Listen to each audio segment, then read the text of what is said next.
يا صباح الفل. هنعمل النهارده على الغدا باتر تشيكن. هي اكله هنديه بس هنغير فيها شويه حاجات، مش هنعملها بالظبط على الطريقه الهنديه، هنغير فيها حاجات بسيطه عشان تناسب الذوق المصري. بس طعمها تحفه وسريعه جدا ومنجزه. لو انتي مش حابه تقفي كتير في المطبخ، الاكله دي مش هتاخد منك وقت خالص، وتعتبر في طاسه واحده او في حله واحده، وبجد جربيها هتدمنيها. كمان هقول لكم على شويه بدايل لو في حاجات مش عندكم، وايه هي الحاجات اللي ممكن تستغنوا عنها خالص في الوصفه دي. مش هنعقد الدنيا في الاكل، ومش هنلتزم بمقادير معينه، واحلى حاجه في الوصفه دي انها سبايسي شويه، وكمان كده بصوص نعمل جنبها شويه رز ابيض، بيبقى طعمها تحفه. لسه مش مشتركه في القناه؟ يا ريت تشتركي فيها وتفعلي زر الجرس عشان يوصلك كل جديد، ولايك للفيديو لو عجبك. ويلا بينا نبدا الوصفه بتاعتنا.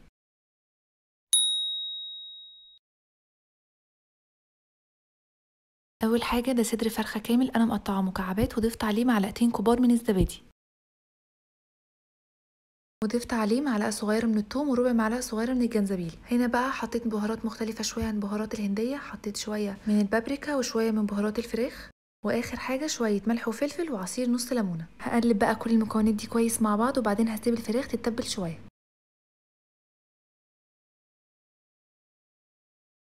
في الوقت ده هكون محضره الخضار اللي انا هستخدمه في الصوص. عايزين نحضر كل حاجه قبل ما نشوح الفراخ. عندي هنا بصلايه كبيره حمراء متقطعه مكعبات صغيره، وعندي هنا طماطميتين كبار برضو مقطعاهم مكعبات صغيره، وعندي هنا مكعب او 2 زبده. انا مستخدمتوش المكعبين، استخدمت مكعب واحد بس، وكمان 3 او 4 فصوص من الثوم وفلفل حامي. كمان استخدمت معلقه كبيره من الكاجو، اللي ممكن تستغنوا عنها بس هي بتفرق قوي في قوام الصوص. واخر حاجه ربع كوبايه من الكريمه. وانا كنت قايله لكم قبل كده على بديل الكريمه ده، وش اللبن بعد ما يتغلي. يعني انا بغلي اللبن الاول وبعدين بحطه في التلاجة ليله كامله، بسيبه يطلع وشه. باخد الوش ده مع شويه لبن واقلبهم كويس مع بعض، بيعمل معايا كريمه خطيره. الكريمه دي تنفع للحوادق بس ما تنفعش للحلويات. انا هنا كنت بوريكم القوام بتاعها، شايفينه حلو وكريمي ازاي.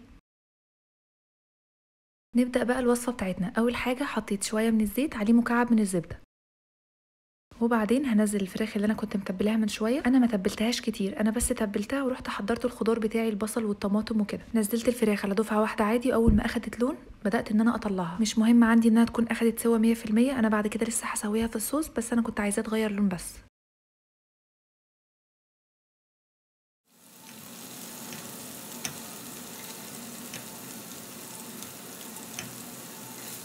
كده الفراخ بتاعتي بقت جاهزه، هحطها على جنب، وفي نفس الطاسه اللي كان فيها الزبده والزيت هنزل عليه بالبصل، وبعدين هنزل عليه بالثوم والفلفل الحامي، وبعدين هنزل بمكعبات الطماطم، وبعد ما اقلب الطماطم تقلبتين هنزل بالكاجو.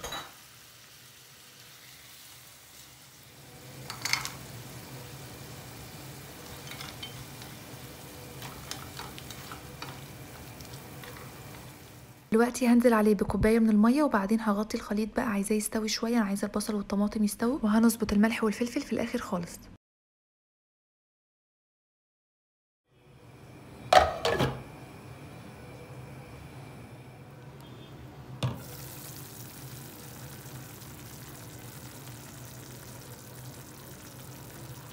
بعد ما الخليط استوى هضربه بقى في الخلاط او في الهاند بلندر لحد ما يكون ناعم تماما.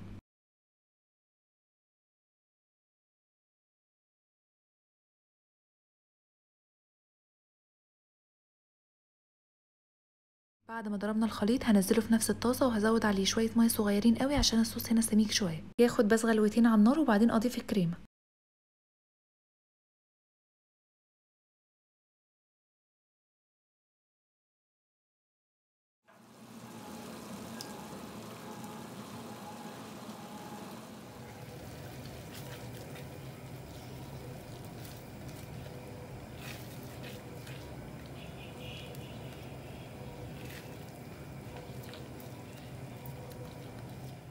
المرحله دي بقى هنزل بالفراخ واظبط الملح والفلفل، واخليها تاخد غلوتين مع الصوص.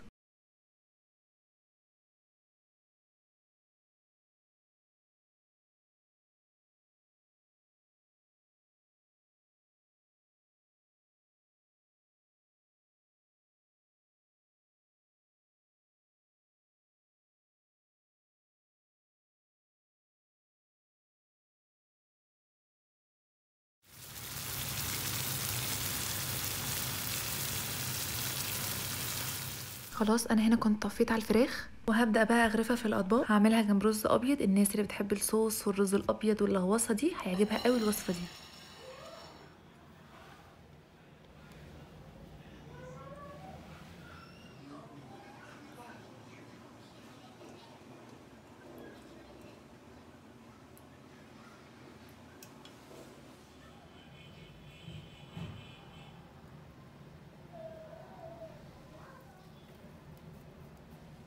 انا كده خلصت الوصفه بتاعتي، يا رب تكون عجبتكم. جربوها وقولوا لي رايكم فيها، واستنوا مني وصفات تانية سريعه ومنجزه عشان الصيف، عشان ما تقفش كتير في المطبخ، وتكون في طاسه واحده او في حله واحده عشان ما نبهدلش مواعين كتير. ومع السلامه.